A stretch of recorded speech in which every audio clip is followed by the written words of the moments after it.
अनंताय नमः। ओम श्री गुरुदेवाय नमः। ओम गुरु ब्रह्मा गुरु विष्णु गुरुदेव महेश्वर गुरु साक्षात् परम ब्रह्म तस्मै श्री गुरवे नमः। क्षीराब्धिशायी प्रभु शिशुअनंत गुरुदेव पूज्यपाद बाबा बलियांकर चरण कमल रे प्रणति निवेदन करी आजिर विषय वस्तु को आमे जिबा।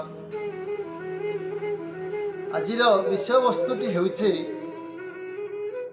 निष्काम भावरे भगवान को प्रार्थना कले भगवान किभଳି भावरे से भक्तर मनोवांछा पूर्ण करती तार इच्छा को पूर्ण करती आजिर कहानी रे आमे श्रवण करिबा। पूज्य गुरुदेव बाबा बलिया ये प्रसंगटी को अनेक थर आप मानक शुणाइचंते। प्रसंगटी हेउछि कि मनुष्य भगवान को प्रार्थना करुचे कि जड़े सेवक गुरुदेव सेवा करुचे से सेवाटी बा से प्रार्थनाटी जदि निष्काम भावरे से करुथाए कौनसी स्वार्थ न थाए हिंसा न थाए द्वेष न थाए ये भावना रखी जदि से भगवान को प्रार्थना करे गुरुदेव को सेवा करे ताहले से भगवान कर अति निकटतर हो जाए। आसंतु सुंदर प्रसंगटीए सुंदर कहानीटीए श्रवण करिबा। इच्छानगरी नामक गोटे राज्य थिला। से राज्यर राजा अत्यंत परोपकारी धर्मनिष्ठा न्यायवंत मोटामोटी कहिबा पई गले जड़े संत स्वभावर से मनुष्य। प्रजा माने तांकर जे प्रजा माननको पुत्रवत स्नेह करुथिले तांकर कौनसी संतान संतति नथिला सेथिरे तांकर मन दुख नथिला। से समस्त प्रजा माननको निजर पुत्रवत से स्नेह करुथिले। तांको राज्य रे बेसी विशृंखल आचरण के करू नथिले। जो राज्य रे राजा जिते सदाचारी से राज्यर प्रजा माने मध्य सही भली भावरे होइथिबे। इच्छा नगरी राज्यर राजा से राजनहरर पाखरे रामपुर नामक गोटे ग्राम थाए। से ग्राम रे रामू आ गोपाल दुई जन युवक थांती। दुई जन बहुत बंधु बाल्य बंधु एवं हिसाब रे मध्य दुई जन भाई हेबे। जोटा आमे कहूचु दूर संपर्कीय से दूर संपर्कीय भाई हेबे। गोपाल से राजांकर महामंत्रींकर जे पेशकार थिले तांको पाखरे से जाई चाकरी करुथिले तांको घरे काम धाम करुथिले। रामू जड़े पालिंकी बाहंकर जे पालिंकी बाहन करे पालिंकी जे बुहाए तांकर सही परिवार रे से जन्म ग्रहण करथिले। किंतु ରାମୁ ଦେଖିବା ପାଇଁ ଜଣେ ରାଜକୁମାର ଭଳି, ତାଙ୍କ ରୂପରେ ଯେମିତି ଗୁଣ ମଧ୍ୟ ସେ ସେମିତି।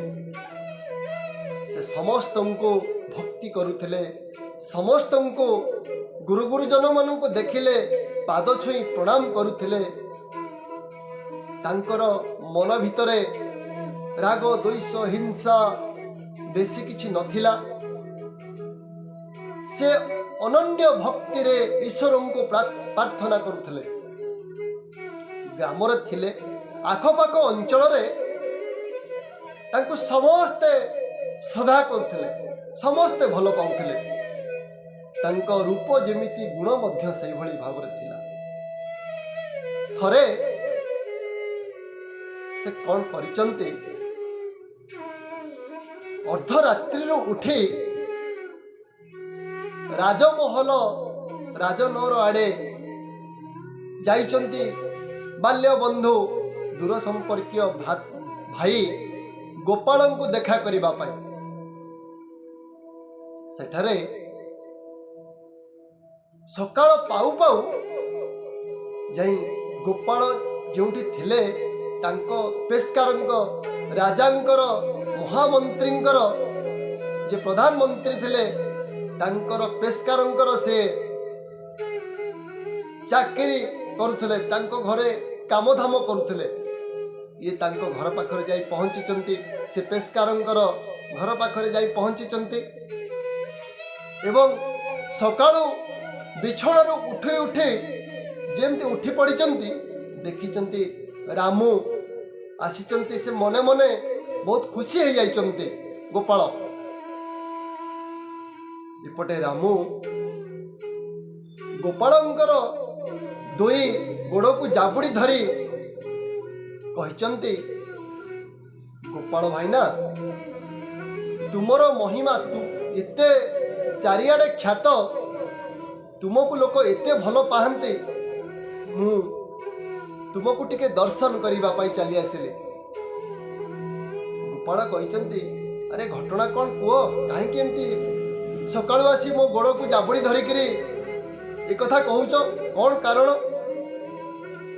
ସେ କହିଛନ୍ତି, ଭାଇ, ଆମେ ବୟସରେ ସମସାମୟିକ ହେଲେ ମଧ୍ୟ କିଛି ଦିନ ବ୍ୟବଧାନରେ ତୁମେ ମୋ ଠାରୁ ବଡ଼, ହିସାବରେ ତୁମେ ମୋର ଭାଇ, କିନ୍ତୁ ତୁମର ମହିମା ଏତେ ଖ୍ୟାତ, ତୁମେ ସେଟା ଜାଣିପାରିବ ନାହିଁ। ଗୋପାଳ କହିଛନ୍ତି, ମୁଁ ତ ଆସି ଦୂରରେ ରହିଲି, ମୁଁ ତ ଏଠି ଚାକିରି କରୁଛି, ମୋ ମହିମା କ'ଣ ଗାଁରେ ଖ୍ୟାତ ହେଇଛି? ରାମୁ କହିଛନ୍ତି, ନାହିଁ ଗୋପାଳ ଭାଇ, ତୁମେ ଜାଣିପାରୁନାହଁ, ତୁମେ ଯେଉଁ ମହାପୁରୁଷ, ମହାନ ତ୍ୟାଗୀ ରାଜା, ଜଣେ ଯୋଗୀ ପୁରୁଷ, ତାଙ୍କର ଯେ ପ୍ରଧାନମନ୍ତ୍ରୀ ଅଛନ୍ତି, ତାଙ୍କ ପେସ୍କାରଙ୍କର ଘରେ ତୁମେ ଚାକିରି କରିଛ। ତୁମେ ରାଜାଙ୍କୁ ସିନା ଦର୍ଶନ କରିପାରୁନାହଁ, କିନ୍ତୁ ପ୍ରଧାନମନ୍ତ୍ରୀଙ୍କର ଯେ ପେସ୍କାର, ତାଙ୍କୁ ତ ତୁମେ ଦୈନିକ ଦର୍ଶନ କରୁଛ। ତେଣୁ ଜଣେ ମହାନ ସିଦ୍ଧ ସାଧକଙ୍କର ପାଖରୁ ଯିଏ ଆସୁଛନ୍ତି, ତାଙ୍କୁ ତୁମେ ଦର୍ଶନ କରୁଥିବାରୁ ତୁମେ ବହୁତ ମହାନ, ତୁମେ ବଡ଼ ଧନ୍ୟ। ତେଣୁ ମୁଁ ମନେ ମନେ ସ୍ଥିର କରି ଆସିଛି, ମୁଁ ମହାରାଜ, ଜଣେ ଯୋଗୀ ପୁରୁଷ, ଜଣେ ସାଧକ ପୁରୁଷ, ଯଦି ମୁଁ ତାଙ୍କର ଦର୍ଶନ କରି ନ କରିପାରିଲି, ତାହେଲେ ତାଙ୍କର ଯେ ପ୍ରଧାନମନ୍ତ୍ରୀ, ତାଙ୍କର ପ୍ରଧାନମନ୍ତ୍ରୀଙ୍କର ଯେ ପେସ୍କାର, ତାଙ୍କ ପାଖରେ ରହୁଛ ତୁମେ, ମୁଁ ତୁମର ଦରକାର ପଡ଼ିଲେ ସେବା କରିବି। ରାମୁ କହିଛନ୍ତି, ମୁଁ ଯଦି ପେସ୍କାରଙ୍କ ପାଖକୁ ଟିକେ ପେସ୍କାରଙ୍କୁ ଦର୍ଶନ କରିଦେବି, ମୋ ଜୀବନ ମଧ୍ୟ ଧନ୍ୟ ହୋଇଯିବ। ଏପଟେ ଗୋପାଳ ରାମୁଙ୍କର କଥା ଶୁଣି ଟିକେ ନିଜେ ଉତ୍ଫୁଲ୍ଲିତ ହେଇଯାଇଛନ୍ତି ନିଜର ପ୍ରଶଂସା ଶୁଣି। ତାପରେ ସେ କହିଛନ୍ତି, ଠିକ୍ ଅଛି, ଆମ ପେସ୍କାରଙ୍କର ଗୋଟିଏ ଆମ ମାଲିକଙ୍କର ଜଣେ ଚାକରର ଆବଶ୍ୟକ ଥିଲା। ଯିଏ ପୁରୁଣା ଚାକର ଥିଲା ସେ ଘରକୁ ଚାଲି ଯାଇଛି, ଆଉ ଆସୁନାହିଁ। ତେଣୁ ମୋତେ ସେ ଗତକାଲି କହିଥିଲେ ଗୋଟେ ଲୋକ କାହାକୁ ଦେଖ। ଆଉ ଭଲ ହେଲା, ତୁମେ ତ ସ୍ଥିର କରି ଆସିଛ ରହିବ ବୋଲି। ଆସନ୍ତା କାଲି ମୋ ସାଙ୍ଗରେ ଯାଇ ପେସ୍କାରଙ୍କ ସହିତ ଦେଖା କର, ତାଙ୍କର କାମରେ ତୁମେ ଯୋଗ ଦେବ। କଥା ହେଇସାରି ନିଜକୁ କୃତାର୍ଥ ମଣିଛନ୍ତି ରାମୁ ଏବଂ ଗୋପାଳକୁ ଗଦଗଦ କଣ୍ଠରେ ତାଙ୍କ ପାଦ ଦୁଇଟିକୁ ଜାବୁଡ଼ି ଧରି କହିଛନ୍ତି, ଗୋପାଳ ଭାଇ, ମୁଁ ଅତ୍ୟନ୍ତ ଧନ୍ୟ ହୋଇଯିବି ଯଦି ପେସ୍କାରଙ୍କର ଘରେ ମୁଁ ଚାକିରି କରିବି। ଯଦି ମୁଁ କାମ କରିବି, ମୁଁ ଦୈନିକ ମହାରାଜଙ୍କୁ ଦର୍ଶନ କରିନପାରିଲେ ବି ତାଙ୍କର ମହାମନ୍ତ୍ରୀଙ୍କର ଯେ ପେସ୍କାର, ମୁଁ ତାଙ୍କୁ ତ ଦୈନିକ ଦର୍ଶନ କରିବି। ତେଣୁ ମୋତେ କାଲି ପେସ୍କାରଙ୍କ ପାଖକୁ ନେଇ ଚାଲ। ତାପରେ ତା ପରଦିନ ସକାଳୁ ସେ ପେସ୍କାରଙ୍କ ପାଖକୁ ନେଇ ଯାଇଛନ୍ତି ଗୋପାଳ ଏବଂ ଗୋପାଳ ପେସ୍କାରଙ୍କ ସହିତ କଥା ହେଇଛନ୍ତି ରାମୁଙ୍କ ବିଷୟରେ। କହିଛନ୍ତି, ଆପଣଙ୍କର ଇଏ ଜଣେ ମହାନ ଭକ୍ତ, ମହାନ ସେବକ, ଆପଣଙ୍କୁ ମନେ ମନେ ବହୁତ ଭକ୍ତି କରେ। ତେଣୁ ଆପଣ ଏହାକୁ ରଖନ୍ତୁ। ତାପରେ ତାଙ୍କର ତ ପେସ୍କାରଙ୍କର ତ ଜଣେ ଲୋକର ଆବଶ୍ୟକତା ଥିଲା, ସେ ତାଙ୍କୁ କାମରେ ରଖିଛନ୍ତି। ରାମୁ ଏତେ ଆନନ୍ଦରେ ତାଙ୍କ ଘର କାମ କରିଛନ୍ତି, ମାନେ ଯୋଉ ପୁରୁଣା ଲୋକଟି ଥିଲା ତାର 2 ଗୁଣା କାମ ସେ କରିଛନ୍ତି, ଆଉ ସନ୍ତୋଷ ମନରେ କରିଛନ୍ତି, ମହା ଆନନ୍ଦରେ କରିଛନ୍ତି। ସେଠାରେ ଗୋପାଳ ଖୁସି ହେଇଯାଇଛି ରାମୁଙ୍କର ଏଇଭଳି କାମକୁ ଦେଖି ଏବଂ ପେସ୍କାର ମଧ୍ୟ ବହୁତ ଖୁସି ହେଇଯାଇଛନ୍ତି। ମାସ ପୁରି ଯାଇଛି। ଯେତେବେଳେ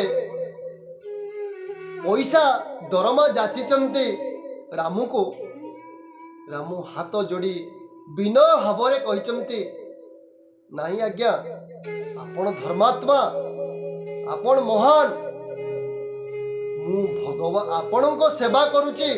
ମୁଁ ଭାବୁଛି ମୁଁ ଭଗବାନଙ୍କ ସେବା କରୁଛି। ଭଗବାନଙ୍କ ସେବାରେ କୌଣସି ପାଉଣା ନଥାଏ। ପେସ୍କାର ଆଶ୍ଚର୍ଯ୍ୟ ହୋଇଯାଇଛନ୍ତି, ଆରେ ମୋ ଘରେ ତୁମେ କାମ କରୁଛ, ଯଦି ଏତିକି ଟଙ୍କା ତୁମକୁ ପସନ୍ଦ ନ ଆସୁଛି ତାହେଲେ କହିଲେ ମୁଁ ଅଧିକା ଟଙ୍କା ଦେବି। ସେ ରାମୁ କହିଛନ୍ତି, ନାଇଁ ମହାତ୍ମା, ମୁଁ ଆପଣଙ୍କ ଠାରୁ ପଇସା ଚାହେଁ ନାହିଁ। ଆପଣ ଏତେ ମହାନ ରାଜାଙ୍କର ଜଣେ ଋଷି, ଜଣେ ବିଦ୍ୱାନ, ଜଣେ ଧର୍ମାତ୍ମା ରାଜାଙ୍କର ଆପଣ ମହାମନ୍ତ୍ରୀଙ୍କର ପେସ୍କାର ଅଛନ୍ତି। ମୁଁ ଆପଣଙ୍କ ଦର୍ଶନ ପାଇ ସେଇ ମୋର ପାଉଣା, ମୋର ଆଉ ମୁଁ ଏଠି ଟଙ୍କା ପାଇଁ ଆପଣଙ୍କ ପାଖରେ କାମ କରୁନାହିଁ। ମୋ ଘର ତ କୌଣସି ପ୍ରକାରେ ଚଳି ଯାଉଛି। ମୁଁ କେବଳ ଆପଣଙ୍କ ସେବା କରିବା ପାଇଁ ଚାହୁଁଛି। ତାପରେ ବହୁତ ବାଧ୍ୟ କଲା ପରେ ସେ କହିଲେ, ଆରେ କ'ଣ, ତୋ ସେବାରେ ମୁଁ ଅତ୍ୟନ୍ତ ସନ୍ତୁଷ୍ଟ। ଯିଏ ଯେତିକି କାମ କରନ୍ତି ତୁମେ 2 ଗୁଣା କାମ କରୁଛ। ତୁମେ କିଛି ତ ମାଗ, ନହେଲେ କହିଲେ ମୁଁ ତମ ଘରକୁ କିଛି ଟଙ୍କା ପଠାଇଦେବି, ଯାହା କିଛି ସାହାଯ୍ୟ ଦରକାର ମୁଁ ପଠାଇଦେବି। ମୋତେ ଲଜ୍ଜିତ କର ନାହିଁ, ପେସ୍କାର କହୁଛନ୍ତି। ସେଠାରେ ରାମୁ କହୁଛନ୍ତି, ନାଇଁ ଆଜ୍ଞା, ମୋତେ ପଇସାରେ ଲୋଭ ଦେଖାନ୍ତୁ ନାହିଁ, ମୋର ପଇସାର ଆବଶ୍ୟକତା ନାହିଁ। ଆପଣଙ୍କ ସେବା କରୁ କରୁ ଯଦି केबे जीवन रे सौभाग्य मिले मु प्रधानमंत्रींकर महामंत्रींकर दर्शन जदि पाइजिबि सेई मो पाई बड़ पाउणा होइजिबो सेई मो पाई दरमा होइजिबो। एपटे पेस्कार जनक कहिचंती एई सामान्य कथा ठीक अछि आसंता काली तुमे मु जाए 9टा समय रे तुमे 10टा बेलू महामंत्री आसंती प्रधानमंत्री आसंती 9:30 बेले तुमे 10टा समय रे चा धरी जाई पहुँचब काली तुमको मु दर्शन करदेवी। से कृतार्थ होइचंती कहते मोर एटा पाउणा मोर आउ किछि आवश्यकता नहीं। तापरे पेस्कार ता पर दिन 9टा बेलू तांको दफ्तर को पळैचंती। ठीक 10टा बेले रामू चा धरिकिरी चा आउ पानी नेइकिरी पहुँचीचंती पेस्कारंकर दफ्तर रे। सेठारे बसिचंती महामंत्री प्रधानमंत्री एवं दूर रे थाई रामू एते भाव गदगद होई एते संतोष मनरे से प्रधानमंत्री को अनैचंती दर्शन करिचंती बहु खुशी मनरे। ये कथाटी को प्रधानमंत्री लक्ष्य करुथांती एवं पेस्कार को कहते ये नुआ युवक किए ये हठात एठी की पशि आसी एमती अनौची कहीं संतोष मनरे। सेठारे पेस्कार जनक कहते महामंत्री हजूर ये आपणकर जड़े बड़ भक्त ये आपण को दर्शन करिबा पई बहुत दिनरु दीर्घ दिनरु अपेक्षा करिछि। आउ आजी मु तरतर होई चा न पी चाली आसीथिबा कारणरू से मो पई चा धरिकरी आसीछि। ये जड़े आपणकर बड़ भक्त महान आपणकर जड़े बड़ सेवक जड़े बड़ प्रशंसक।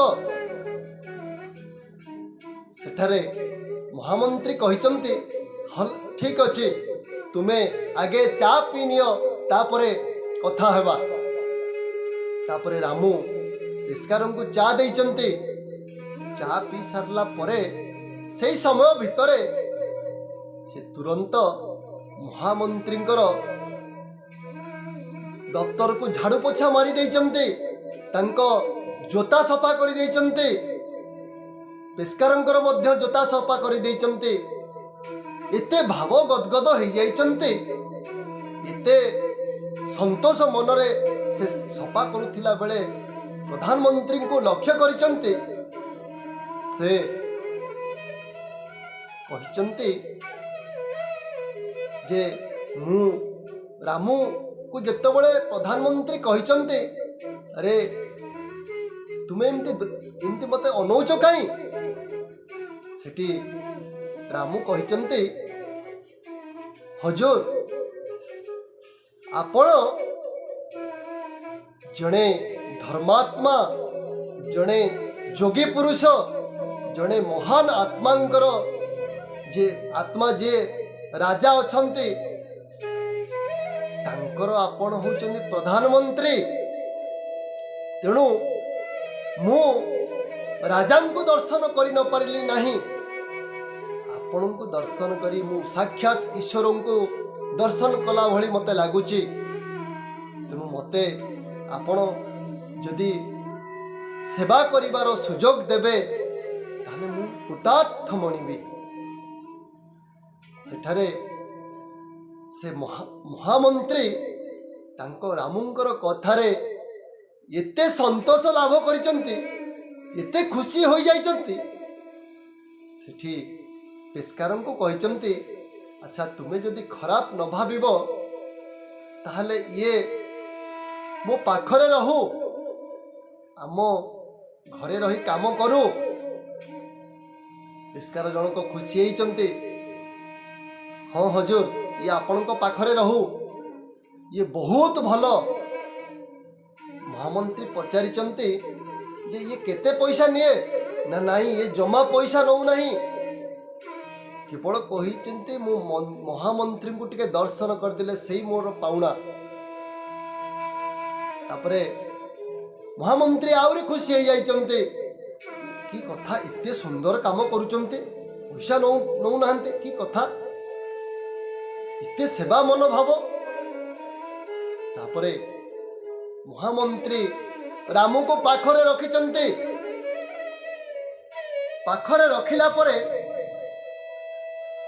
ରାମୁ ଭାବ ଗଦଗଦ ହୋଇ ଅତ୍ୟନ୍ତ ସନ୍ତୋଷ ମନରେ କିଛି ଦିନ ତାଙ୍କ କାମ କରିଚାଲିଛନ୍ତି, ମହାମନ୍ତ୍ରୀଙ୍କର ସେବା କରିଚାଲିଛନ୍ତି। ମାସ ପୁରି ଯାଇଛି। ଯେତେବେଳେ ଇଏ କିଛି ଅର୍ଥ ଦରମା ସ୍ୱରୂପ ଦେଇଛନ୍ତି, ଇଏ ମନା କରିଛନ୍ତି, ନାଇଁ ହଜୁର, ମୁଁ ଆପଣଙ୍କ ପାଖରେ ସେବା କରୁନାହିଁ ପଇସା ପାଇଁ, ମୁଁ କେବଳ ଆପଣଙ୍କୁ ଦର୍ଶନ କରିବା ପାଇଁ, ଆପଣଙ୍କ ସେବା କରିବା ପାଇଁ ମୁଁ ଏଠାରେ ଆପଣଙ୍କୁ ଦର୍ଶନ କରୁଛି, ସେଇଟା ମୋର ହେଉଛି ପାଉଣା। ମୋ ଘର ତ ଚଳି ଯାଉଛି, ଯେଉଁଭଳି ଭାବରେ ଚଳିବା କଥା ଚଳି ଯାଉଛି। ମୁଁ ଆପଣଙ୍କ ଶରଣରେ ଅଛି, ମୋର ଆଉ କିଛି ଆବଶ୍ୟକତା ନାହିଁ। ମୋତେ ପଇସାର କଥା କହି ଲଜ୍ଜିତ କରନ୍ତୁ ନାହିଁ। ମହାମନ୍ତ୍ରୀ ଗୋଟିଏ ମାସ ଯାଇଛି, 2 ମାସ ଯାଇଛି, ଏମିତି ଆଉ କିଛି ଦିନ ଗଲା ପରେ ତାଙ୍କ କାମ ଦେଖି ସେ ପୁଣି ରାମଙ୍କୁ କହିଛନ୍ତି, ମୋତେ ଲଜ୍ଜିତ କର ନାହିଁ, ତୁମ କାମରେ ମୁଁ ଅତ୍ୟନ୍ତ ସନ୍ତୁଷ୍ଟ, ତୁମେ କିଛି ତ ମାଗ, କ'ଣ ଆବଶ୍ୟକତା ଅଛି କୁହ। ସେ କହିଛନ୍ତି, ନାଇଁ ମହାତ୍ମା, ନାଇଁ ହଜୁର, ମୋର କିଛି ଦରକାର ନାହିଁ। ଆପଣ ଜଣେ ଧର୍ମାତ୍ମା ଯୋଗୀ ପୁରୁଷ, ମହାନ ପୁରୁଷ ରାଜାଙ୍କର, ରାଜ୍ୟର ରାଜାଙ୍କର ଆପଣ ହେଉଛନ୍ତି ମହାମନ୍ତ୍ରୀ। ଆପଣଙ୍କ ସେବା କରୁ କରୁ ଯଦି ମୋ ଭାଗ୍ୟରେ ଥିବ, ତାହେଲେ ମୁଁ ମହାରାଜଙ୍କୁ ଯଦି ଦର୍ଶନ କରିଦେଲି, ତାହେଲେ ସେଇ ମୋର ପାଉଣା ହେଇଯିବ, ସେଇ ମୋର ଦରମା ହେଇଯିବ, ମୋର ଆଉ କିଛି ଆବଶ୍ୟକତା ନାହିଁ। ଏ କଥାଟା ଶୁଣି ମହାମନ୍ତ୍ରୀ କହିଛନ୍ତି, ଏଇ ଗୋଟେ କଥା, ଆସନ୍ତା କାଲି ମୁଁ ଯେତେବେଳେ 10ଟାରେ ରାଜାଙ୍କର ଯୋଉ ରାଜ୍ୟସଭା ଅଛି ସେଠିକୁ ଯିବି। ଠିକ୍ ରାଜା ଆସନ୍ତି 10:30 ବେଳେ, ତୁମେ 11ଟା ବେଳେ ଯାଇ ପହଞ୍ଚିବ, ମୁଁ ରାଜାଙ୍କ ସହିତ ତୁମର ଦର୍ଶନ କରେଇଦେବି।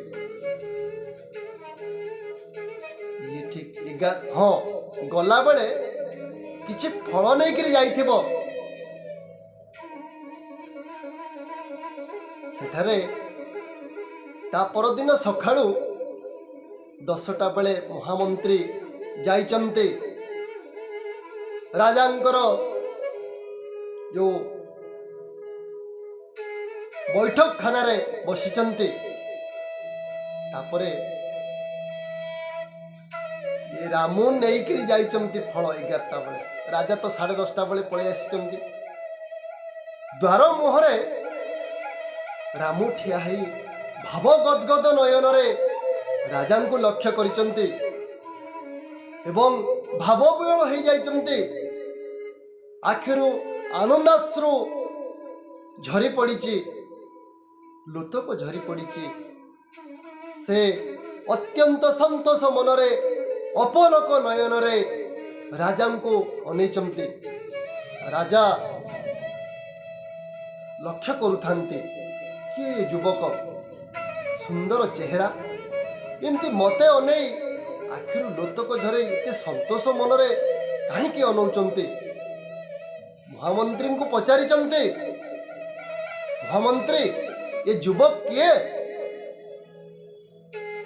एमती मते कहीं अनौचंती कारण कौन इतने संतोष बदन रे अनैबार कारण कौन ये महामंत्री कहते महाराज ये आपणकर जड़े बड़ भक्त आपण को टिके दर्शन करने बहुत दिन अभिलाष थिला ये मो घरे काम करे मो पाखरे काम करे आपण जानिचंती आज हूँ मंगलवार मोर व्रत थाए मु कौनसी अन्न खाए नहीं तेणु मु से भाव में पलि आसी कारण ये मो पाई फल नहीं आसी अत्यंत स्नेही अत्यंत ये परोपकारी आउ अत्यंत कर्मठ से आपन को दर्शन पाइबा पाई सबु बेले प्रार्थना करुथाए आज टिके से आपन को देखि पकई थिबा कारणरु से भाव गदगद नयन रे अनैचंती ई समय भितरे राजा कहते ठीक अच्छे तुम्हें जदि किसी भोजन करी आसीना हो ताहले ता हाथरू से फल नहीं तुम्हें भोजन करनियो राजा एक कथा कही सारा पर महामंत्री रामुर हाथरू फल नहीं से अन्य एक रूम को पलैचंती अन्य एक कोठरी को जाई फल को आहार करिचंती एई समय भितरे से जो राजांकर जोता महामंत्रींकर जोता से दफ्तर जेते जेते सफासफी सबू पोछापोछि करी निज गामुछारे पोछापोछि करी एपटे काम करुथाए सेपटे भाव गदगद नयन रे राजा को अनौथाए राजा एतिकी भितरे बहु आनंदित हो जाइचंती प्रफुल्लित हो जाइचंती रामू को देखी एवं से मने मने खुशी हो जाइचंती ताको खुशी लगी एई भली युवक को देखी तापरे से कहचंती कौन तुम्हें चाहूच ना मु आपण को दर्शन करी कृतार्थ मणिची जदि आपणकर सेवा टिके पाइबी आपणकर सेवा करिवार सुजोग टिके पाइबी ताहले मु मोर सौभाग्य बोली भाबिबी महामंत्री जेतबळे आसीचंती सेतबळे पचारिचंती महाराज कि आको केते दरमा दउछ ये कहिचंती महामंत्री कहिचंती नाई महाराज ये जमा पैसा नौ नहीं ये जेते कहले मध्य किछि अर्थ दरमा नबार प्रश्न उठौ नहीं ये कहूँ मु केवल आपण दर्शन करी मु मोर पाउना पाई जाउची राजा कहते ठीक अच्छे ये जदि चाहूची मो पाखरे रहिबा पाई ताहले मो पाखरे आकु रखुना कौन असुविधा अच्छे महामंत्री मध्य बहुत खुशी होइचंती एवं कहिचंती महाराज ये आपणक पाखरे रहिले आपणकर अत्यंत घनिष्ठ हेब आपणकर अत्यंत सहयोगी हेब भारी भल पिलाटीए आकु रखंतु महाराज ये मने मने अत्यंत खुशी हो जाइचंती एवं प्रशंसा करिचंती जेहेतु महामंत्री राजा तांकु रखिचंती किछि दिन काम कला परे राजा पुणी जेतबळे कहिचंती रामो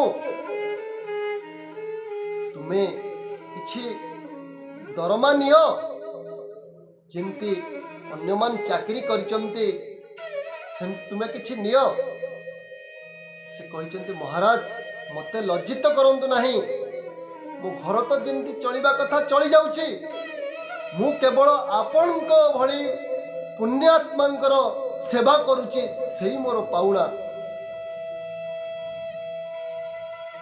आपण भली धर्मात्मा ଆପଣଙ୍କ ଭଳି ଯୋଗୀ ପୁରୁଷଙ୍କର ଯଦି ମୁଁ ସେବା କରୁଛି, ସେବା ପାରୁଛି, ମୋର ଆଉ କ'ଣ ଆବଶ୍ୟକତା ଅଛି? ଗୋଟେ ନିଷ୍କାମ ଭାବରେ ଯିଏ ଭଗବାନଙ୍କୁ ପ୍ରାର୍ଥନା କରେ, ସେ ଭଗବାନ ଅତ୍ୟନ୍ତ ଖୁସି ହୋଇଯାନ୍ତି ତା ଉପରେ। ନିଷ୍କାମ ଭାବନା ରଖି, ନିସ୍ୱାର୍ଥପର ଭାବନା ରଖି ଯେ ସେବା କରି ଚାଲେ, ଯେ କର୍ମକୁ ଗୁରୁତ୍ୱ ଦେଇ ଚାଲେ, ଅର୍ଥ ଉପରେ ତାର ଲୋଭ ନଥାଏ, ସେ ଅତି ଶୀଘ୍ର ଭଗବାନଙ୍କୁ ପ୍ରାପ୍ତି ହୋଇଥାଏ। ସେହିଭଳି ଭାବରେ ରାଜା ରାମ ଉପରେ ଅତ୍ୟନ୍ତ ଖୁସି ହୋଇଛନ୍ତି ଏବଂ ଯେତେ ପ୍ରକାରର ସେ କହିଛନ୍ତି ତୁମେ କିଛି ଅର୍ଥ ନିଅ, ସେ କେବେ ନେଇନାହାନ୍ତି। ସେ ଖାଲି କହିଛନ୍ତି ମୁଁ ଆପଣଙ୍କ ସେବା କରୁଛି, ସେଇ ହେଉଛି ମୋର ପାଉଣା। ଏହି ସମୟ ଭିତରେ ସେ ରାଜାଙ୍କର ଅତି ଘନିଷ୍ଠ ହୋଇଯାଇଛନ୍ତି ଏବଂ ଦିନେ କହିଛନ୍ତି, ମହାରାଜ ଯେ ରାମ, ଆଜି ତୁମେ ଗୋଟେ ଫାଇନାଲ କର, ତୁମକୁ କ'ଣ ଦିଆଯିବ। ଯଦି ତୁମେ ଆଜି କିଛି ନ କହିବ, ମୋତେ ତୁମେ ଋଣୀ କରିସାରିଲଣି। ତୁମ ସେବାରେ ମୁଁ ଅତ୍ୟନ୍ତ ଖୁସି। ମୁଁ କିଛି ଯଦି ନ ଦେବି ତାହେଲେ ମୋ ରାଜପଣକୁ ଲୋକମାନେ ଧିକ୍ କହିବେ, ଏ ସଂସାର ଧିକ୍ କହିବ। ତେଣୁ ତୁମେ କିଛି ମାଗ। ବହୁତ ବାଧ୍ୟ କଲା ପରେ ରାମ କହିଛନ୍ତି, ମହାରାଜ ଆପଣ ଶପଥ କରି କୁହନ୍ତୁ, ଆପଣ ଯଦି ଦେବେ ତାହେଲେ ମୁଁ ମାଗିବି। ରାଜା ମନେ ମନେ ଭାବିଛନ୍ତି, ଇଏ ମାଗି ମାଗି ମୋ ରାଜ୍ୟ ତ ମାଗିବ, ଆଉ କ'ଣ ଅଧିକା ମାଗିବ। ମୁଁ ଆ ସେବାରେ ଏବଂ ଆ ବ୍ୟବହାରରେ ଏତେ ସନ୍ତୁଷ୍ଟ, ଇଏ ଯଦି ରାଜ୍ୟ ନିଏ ତାହା ରାଜ୍ୟଟି ବି ସୁରୁଖୁରୁରେ ଇଏ ଚଳେଇବ, ଆଉ ସେତିକି କ୍ଷମତା ଅଛି। ଆ ଭିତରେ ମୁଁ ସେ ଯୋଗ୍ୟତା ଦେଖିପାରୁଛି, ରାଜା ମନେ ମନେ ଭାବିଛନ୍ତି। କିନ୍ତୁ ସେଠାରେ ରାମ କହିଛନ୍ତି, ମହାରାଜ ମୁଁ ଆପଣଙ୍କୁ ପିତା ସଦୃଶ ଦେଖେ, ମୋର ଭଗବାନ ଆପଣ, ମୋତେ ଏତିକି ଆପଣ ପ୍ରଦାନ କରନ୍ତୁ। ଶପଥ କରିଛନ୍ତି, ମୋତେ ସବୁବେଳେ ଆପଣଙ୍କ ପାଖରେ ରଖନ୍ତୁ, ଆପଣଙ୍କୁ ସେବା କରିବାର ସୁଯୋଗ ଦିଅନ୍ତୁ, ମୋତେ କେବେ ବି ଆପଣଙ୍କ ଠାରୁ ଅଲଗା କରନ୍ତୁ ନାହିଁ।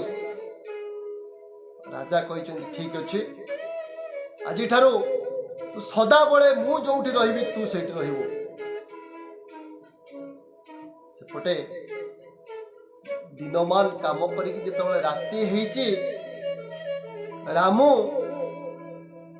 ରାଜାଙ୍କ ପଛେ ପଛେ ଶୟନ କକ୍ଷକୁ ଚାଲିଛନ୍ତି।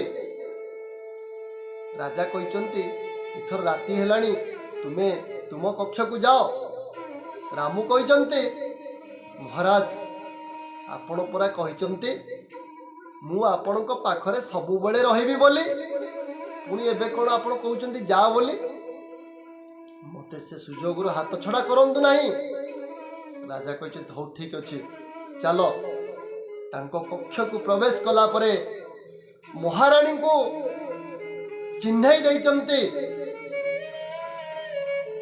ଯେ ମହାରାଣୀ ଇଏ ହେଉଛନ୍ତି ରାମ। ଇଏ ଏଇଭଳି ଭାବରେ ତାଙ୍କର ସମସ୍ତ କଥାକୁ ସେ ଅନେକ ଥର ରାଣୀଙ୍କ ଆଗରେ କହିଛନ୍ତି ଏବଂ ଆଜିର ଘଟଣାବଳୀ ମଧ୍ୟ ସେ କହିଛନ୍ତି। ରାଣୀ ଅତ୍ୟନ୍ତ ଖୁସି ହୋଇଯାଇଛନ୍ତି ଏବଂ ରାଜାଙ୍କୁ କହିଛନ୍ତି, ମହାରାଜ ମୁଁ ଯଦି ଗୋଟିଏ କଥା କହିବି ଆପଣ ରଖିବେ ନା କହୁନାହାନ୍ତି। ମହାରାଣୀ, ନା ରାମ ଆଜିଠାରୁ ଆମର ପୁତ୍ର, ଆମର କୌଣସି ସନ୍ତାନ ସନ୍ତତି ନାହିଁ, ଇଏ ଆଜିଠାରୁ ଆମର ପୁତ୍ର। ଏଇଭଳି ଭାବରେ ଯେତେବେଳେ ମହାରାଣୀ କହିଛନ୍ତି ମାତୃ ସ୍ୱରୂପରେ ଯାଇ ପାଦ ଛୁଇଁ ପ୍ରଣାମ କରିଛନ୍ତି ରାମୁ। ଏବଂ ତା ପରଦିନ ଠାରୁ ରାଜା ଘୋଷଣା କରିଛନ୍ତି ଯେ ରାମୁ ହେଉଛି ଏ ରାଜ୍ୟର ସର୍ବେ ସର୍ବା। ମୋ ପ୍ରତି ବଦଳରେ ସବୁ ସବୁ ବିଭାଗରେ ସବୁ ଦପ୍ତରରେ ରାମୁର ଦସ୍ତଖତ ରହିବ। ରାମୁକୁ ନ ପଚାରି କୌଣସି କାମ ହେବ ନାହିଁ। ଏଠାରେ ତା ପରଦିନ ଠାରୁ ଏଇଭଳି ଭାବରେ କାମ ଚାଲିଛି। ତ ତା ପରଦିନ ସେ ରାଜ୍ୟସଭାକୁ ଯାଇଛନ୍ତି। ରାମୁଙ୍କ ବିଷୟରେ ମହାରାଜ କହିଛନ୍ତି ମହାମନ୍ତ୍ରୀଙ୍କୁ। ମହାମନ୍ତ୍ରୀ ଅତ୍ୟନ୍ତ ଖୁସି ହୋଇଯାଇଛନ୍ତି ରାମୁଙ୍କର ଏଇ କଥାରେ। କାହିଁକି ନା ରାମୁ ମଧ୍ୟ ତାଙ୍କ ପାଖରେ କାମ କରିଛନ୍ତି। ସେ କହିଛନ୍ତି ହଁ ମହାରାଜ, ସେ ଅତ୍ୟନ୍ତ ଘନିଷ୍ଠ, ସିଏ ହିଁ ଏ ରାଜ୍ୟର ଉତ୍ତରାଧିକାରୀ ହେବା ପାଇଁ ଯୋଗ୍ୟ। କିନ୍ତୁ ରାମୁ ସିଏ ମହାମନ୍ତ୍ରୀଙ୍କ ପାଦ ତଳେ ପଡ଼ିଯାଇ, ନାଇଁ ହଜୁର, ଆପଣ ସବୁବେଳେ ମୋର ସେଇଭଳି ମହାନ ଆତ୍ମା ହୋଇକି ରହିବେ। ମୋର ମାର୍ଗଦର୍ଶକ ହୋଇ ରହିବେ। ମୋ ପାଇଁ ଆପଣ ଭଗବାନଙ୍କର ଦାସ ଭଳି ରହିବେ।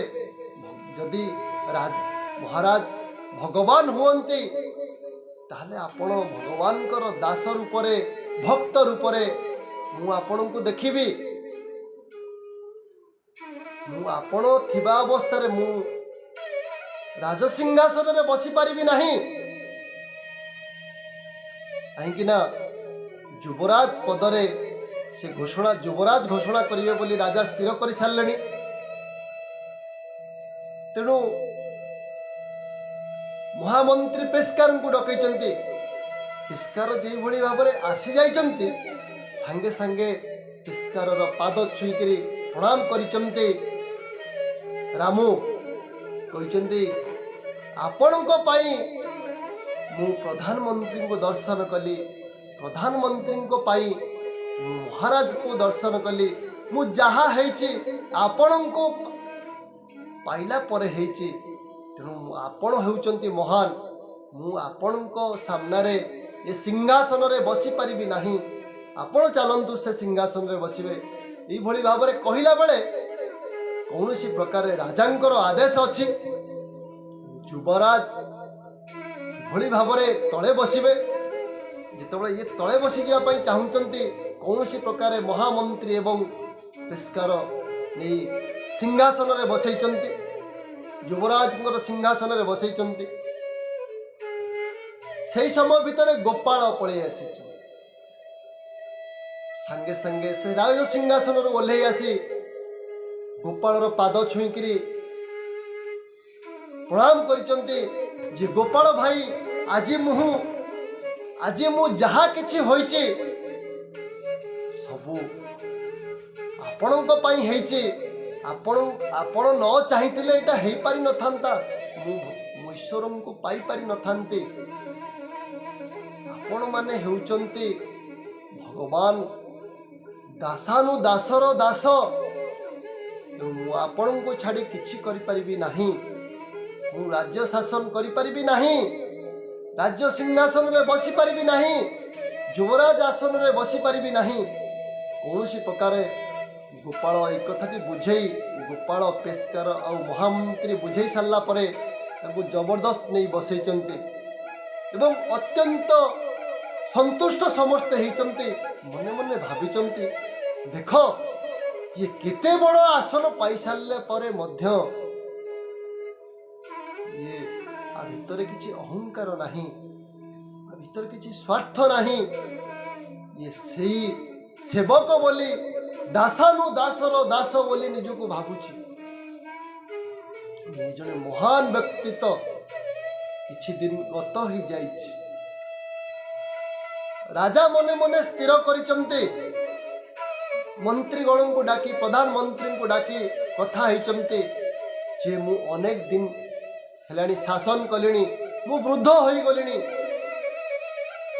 तेणु मु आउ ए राजसिंहासन रे न बसी जदि रामू को राजसिंहासन रे बसा जाए केमिति होंता। महामंत्री कहते महाराज यह अत्यंत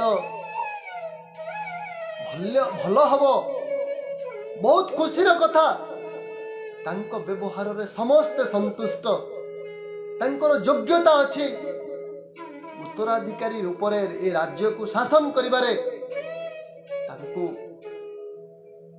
राजा अभिषेक करा जाऊ दिन स्थिर होइछि। राजा रामू को डाकी चमते रामू आसंता काली तुम्हें राज अभिषेक हब मु बानप्रस्थ ग्रहण करी मु ये राजसिंहासन तुमको समर्पण करी जंगल को जाई किछि दिन तपस्या करी सेठारे रामू कहिचंती महाराज आपण मो पिता आपण मो पाई भगवान आपण मते कथा देइथिले आपण केबे भी मते आपणको ठारू अलगा करिवे नहीं सबु बेले मु आपणको पाखरे थिबी बोली मते आपण कथा देइचंती तेणु एबे कोन कहउचंती मु सिंहासन रे बसिला परे आपण बानप्रस्थ ग्रहण करिवे यह संभव नुहे आपण जदि बानप्रस्थ ग्रहण करी तपस्या करिबा पाई जिबे मु मध्य आपणको संगरे जिबी ई कथाटी समस्त को आहुरी भल लागिची एवं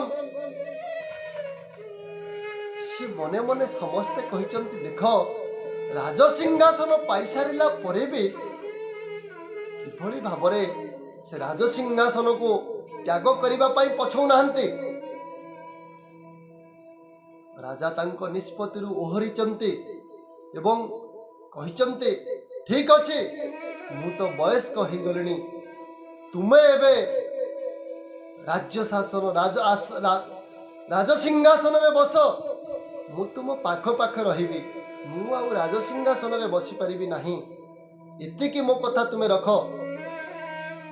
रामू कहिछि ठीक अछि आपण किंतु मो ठारू अलगा हेबे नाही आपण मो पाई भगवान तेणु रामू ई कथा कहिला परे राजा तांको निष्पत्ति ओहरीचंती एवं रामू को ता पर दिन राजाभिषेक करा जायछि। ए कथार ए कहानीर सारमर्म हेउछि ए राजा हेउचंती साक्षात ईश्वर ए कहानीर सारमर्म हेउछि राजा हेउचंती साक्षात ईश्वर महाराणी हेउचंती माँ लक्ष्मी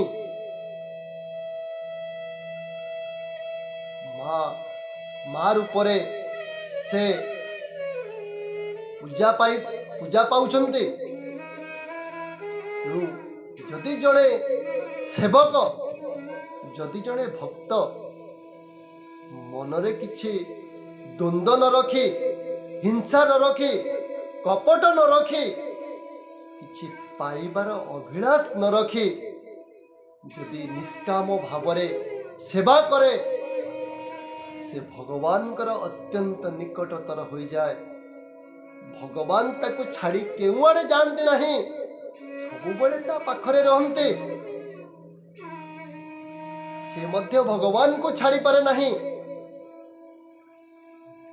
इठी महामंत्री हेउचंते भगवान कर सेवक तांको सेवा सेवकंकर सेवा करी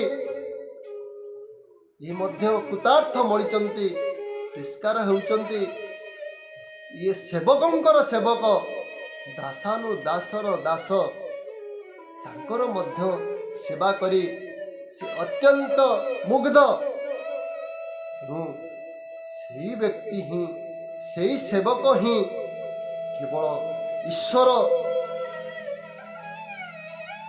ପାଇବାର ହକଦାର ଥାନ୍ତି। ତେଣୁ ଆଜିର କାହାଣୀ ଆମକୁ ଶିଖେଇ ଦେଉଛି ଆମେ ଯେଉଁ ଈଶ୍ୱରଙ୍କୁ ଭକ୍ତି କରୁଛେ, ଈଶ୍ୱରଙ୍କୁ ସାଧନା କରୁଛେ, ଈଶ୍ୱରଙ୍କୁ ଜପ କରୁଛେ, ଗୁରୁଙ୍କୁ ସେବା କରୁଛେ, ନିଷ୍କାମ ଭାବ ରଖି ମନରେ ସ୍ୱାର୍ଥ ନ ରଖି ଯଦି ଆମେ ସେବା କରିବା, ଆମେ ପ୍ରାର୍ଥନା କରିବା, ଆମେ ଭକ୍ତି କରିବା, ଭଗବାନ ଆମକୁ କେବେ ତାଙ୍କ ପାଖରୁ ଦୂରେଇ ଦେବେ ନାହିଁ। ଏହା ଆଜିର କାହାଣୀର ମୁଖ୍ୟ ସାରାଂଶ ଥିଲା। ଓମ୍ ସର୍ବେ ଭବନ୍ତୁ ସୁଖିନଃ, ସର୍ବେ ସନ୍ତୁ ନିରାମୟା, ସର୍ବେ ଭଦ୍ରାଣି ପଶ୍ୟନ୍ତୁ, ମା କଶ୍ଚିତ୍ ଦୁଃଖ ଭାଗ୍ ଭବେତ୍। ଓମ୍ ଶାନ୍ତିଃ ଶାନ୍ତିଃ ଶାନ୍ତିଃ। ଓମ୍।